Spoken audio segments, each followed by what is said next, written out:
Chess friends, I hope you are doing well. Today I am going to illustrate the Latvian Gambit, which only 0.1% of people know how to play. I will share the chess opening tactics, traps and strategies that lie in the Latvian Gambit, and you can even defeat a strong opponent, even if they have studied many openings excluding the Latvian Gambit, you can still defeat them. I played against this Gambit in front of Torch and Fabiano Caruana on my other channel, so let's get started without wasting any time.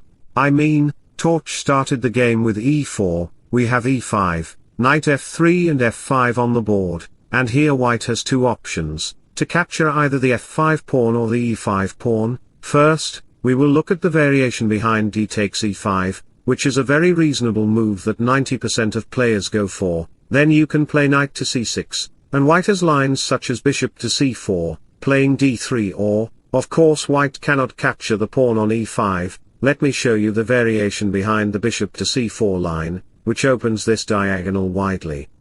Instead of playing d5, another possible move is e4, kicking the knight out right away, and you can see that the white knight has no squares to go to. He has to retreat to his starting square because the queen is covering the diagonal. After the knight moves, you can play d5, and after the bishop moves, you can play the cunning move queen to g5, which is very crucial in many variations of the Latvian Gambit. White could play king to f1, but that move is just weak, therefore, some may consider g3.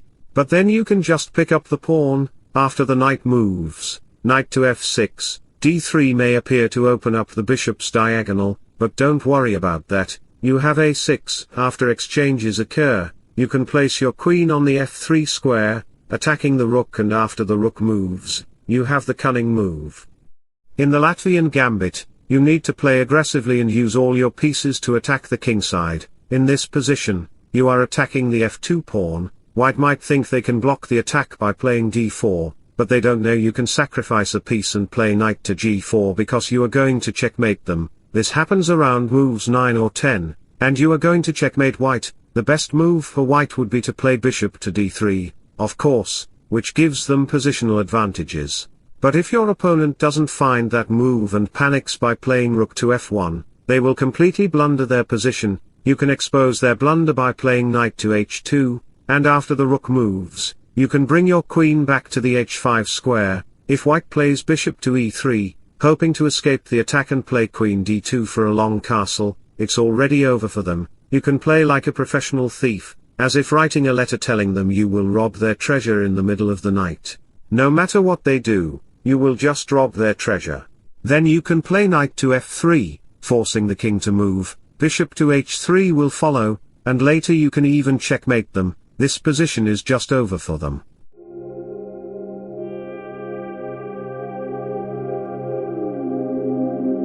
So, going back to the position, we discovered the move behind bishop to c4. Let's now explore what happens if white plays d3. You can push your pawn to d5, and after the knight moves, the knight square bishop is blocked. The only active piece is the bishop on g5, but you can pick up the pawn and block with your bishop on e2. White will try to play a long castle, settling down like a married couple, but the real problems begin after marriage, and you can increase the pressure on white by playing d4. Attacking the knight to e4 is a good option to consider, but if white plays knight to e2, hoping to play knight to g3 to attack your bishop, you can place your knight there. After knight to g3 followed by bishop to e6, gaining access to the rank. Many players might consider king to b1 as the best move, but this is actually a mistake. The best move for white is to play c4, but I guarantee no one would find this move. It's like an alien move.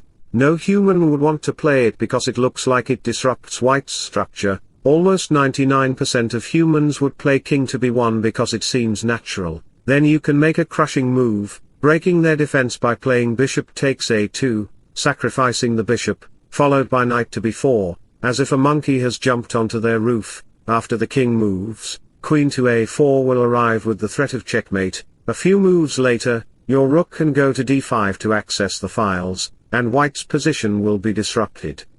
Even if they capture the pawn, you can play rook to d5, attacking their pieces. White may exchange pieces with bishop takes f6, but that doesn't matter because after the knight moves, you can always play queen to a2, forcing the king to move. Bishop to g5 will follow, launching a hidden attack, and your opponent's king is trapped because your pieces block its escape. A 69 IQ player might try rook to d2, but then you can deliver a final blow with queen to a1, sealing your victory and declaring that no one can play like you. To revise, we explored the tactical motifs behind e takes f5, now let's consider what happens if white plays knight takes e5, then you have the move knight to f6, which is a top engine line, blocking the queen's attack on h5, white might consider bishop to c4, attacking the pawn on d4, many players might also think of capturing the pawn on a5, but this is not a good move for white because you can pin the knight with your queen, and white might try to copy with queen to e2, you can then play d6. Attacking the knight and capturing the pawn later, there are no strong tactical motifs in this variation, it's not our preferred approach. And let me share a motivational quote in sudden with you. Stress occurs when we feel tested by a situation that life has presented to us. In truth, such situations are nourishment for our growth. Back to the position, instead of playing knight to f6, I would prefer to play queen to f6, which is what I played in the game. Your knight has to move, two moves that white can consider a knight to c4 or d4, d4 looks very strong, and it is a move many players like to consider in this position. Then, you can kick out the knight with d6, and after you capture the pawn, you open up your bishop's diagonal. You can also play knight to c6, bring out your other knight, play a long castle, and be satisfied with this opening. Don't always play tactics and traps or sacrifice your piece early in the opening, as that might not give you the actual advantages you want. The real advantage you set up in the Latvian Gambit is by playing queen to g6, seizing control of the pawn, which prevents the bishop from moving. After bishop to f4, a few moves later, you can see that white is trying to hold the position by pushing the pawn to d5, bishop to c4 is possible, protecting the pawn. White is also preparing to castle kingside by playing queen to d2, though he would prefer to castle queenside, since he needs to secure his king's safety first rather than launching an attack, which is Torch's approach.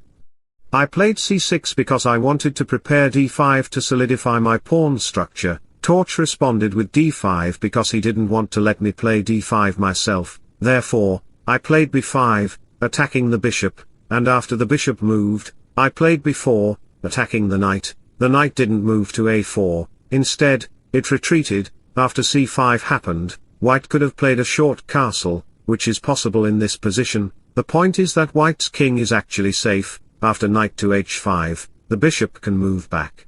And I would like to play a short castle. I have an open file for the rook, the bishop is well positioned, and all my pieces are well activated on the king side, which is very favorable for me. Your knights are stuck in the center, and it's a very strong position for me.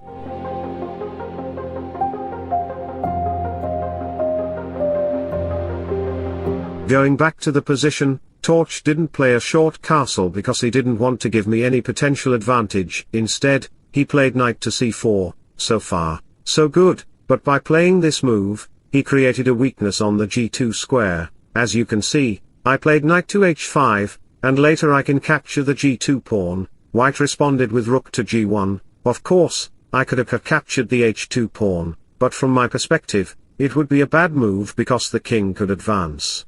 And white's rook would control the open h file, which would be crucial for him. So, instead of capturing the pawn, I played queen to h3. So far, so good, both sides were playing well. After a3 was played to attack on the queen side, I castled short. In the following moves, you can see how we maneuvered our pieces. Bishop to d7 came into the game, followed by g6. Torch was determined to attack my queen side, but he lacked the security needed. I could capture the pawn, and after the exchanges, my pawn on b6 was very secure, and I was preparing to push it forward. Torch's position became vulnerable, so he played a tactical move in the middle game.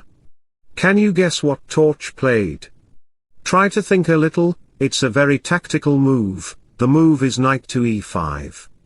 The move is cunning because if I capture the knight, he will simply play d6, attacking my bishop and simultaneously threatening my king, which would create a very bad position for me. So, instead of capturing the knight, I moved my knight to b6, After the king moved, we had c4 in the game, kicking out the bishop. The knight then moved to c6. Here, many players might think I could capture the knight and then the bishop, but hold on, your knight on b6 is under attack, so you need to secure it first. I played bishop to f6, attacking the other knight, and after captures occurred on both sides I played rook to a8, getting access to the a1 rank. Here, many players, including you, might think of playing king to b1, but this would be a completely foolish move. You know why? Because I would laugh at you and play my 6000 rated move, which is bishop takes b2, sacrificing the bishop. I would then threaten to play rook to a1 check to capture your queen. You might be tempted to accept the sacrifice, but after rook a2 check, your king cannot go back to b1 because b takes c2 would win your queen with just one pawn. It's very simple. After the king retreats to c1, I could play rook to a1, or I could capture the pawn on c2, threatening queen to a3 check.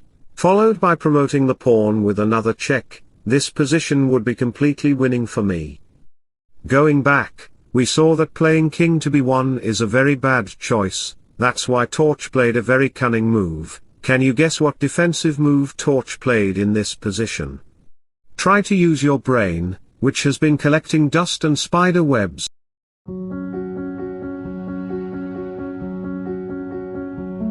The move is queen takes h5, it's a cunning move, sacrificing the queen as a tempo, because if I capture the queen, knight takes f6 would fork my pieces and win my queen back, since the pawn is pinned. Instead of capturing the queen, I played another cunning move. If Torch can play a cunning move, why can't I?